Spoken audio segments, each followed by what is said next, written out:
திருவாரூர் மாவட்டம் ஆதிரங்கம் மற்றும் நெல் ஜெயராமன் ஊர் பகுதியில் தான் தற்போது நின்று கொண்டிருக்கின்றோம். இந்த ஆதிரங்கம் மற்றும் நெல் ஜெயராமன் ஊர் பகுதியினை பொறுத்தவரை இங்கு சுமார் 250 ஏக்கர் மதிப்பளவில் விவசாயிகள் தங்களுடைய விளை நிலங்களில் சம்பா நெல் பயிரிட்டனர்.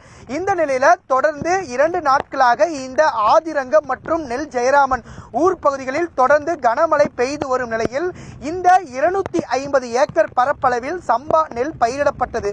இந்த விளைநிலங்கள் முழுவதுமே தற்போது மழைநீரால் சூழப்பட்டு இது விவசாய நிலமா அல்லது கடல் போல் காட்சியளிக்கின்றது.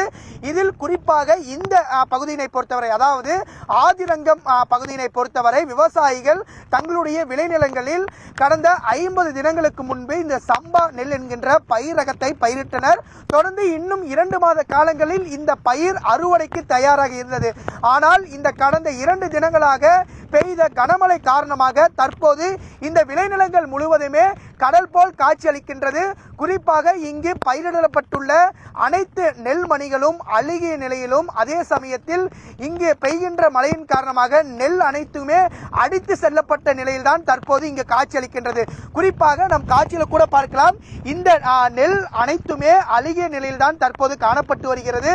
விவசாயிகள் 2 ஆண்டுகளுக்கு ஒரு முறை இந்த காலங்களில் அதிக அளவில் மழை பெய்தால் நாங்கள் ஆண்டுதோறும் இது மாதிரி நிலைமையில்தான் இருக்கின்றோம்.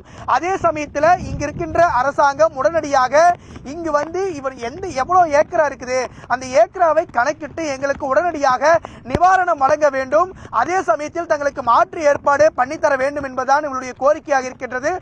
திருவாரூர் மாவட்டம் திருத்துறைப்பூண்டி தாலுகா ஆதிரங்கம் கிழக்கு தெருவுங்க. பாருங்க, ஒரு 250 ஏக்கரு சுத்தமாக வெள்ளத்தில் அடிச்சுட்டு போயிட்டு பார்த்தோம்னாக்கா ஒன்றுமே இல்லை, எல்லாம் அழிவு போச்சு.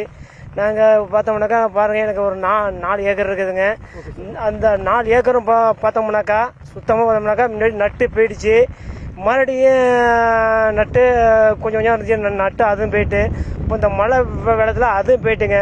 சுத்தமாக நான் என்ன தான் பண்ண போகிறேன்னு தெரியலங்க. வாங்கிக்கிற கடனை கொடுக்குறதா இல்லை என்ன கொடுக்குறதுன்னு எனக்கு தெரிலங்க. இது தமிழக அரசு உடனே நடவடிக்கை எடுத்தால் கொஞ்சம் நல்லாயிருக்கும்.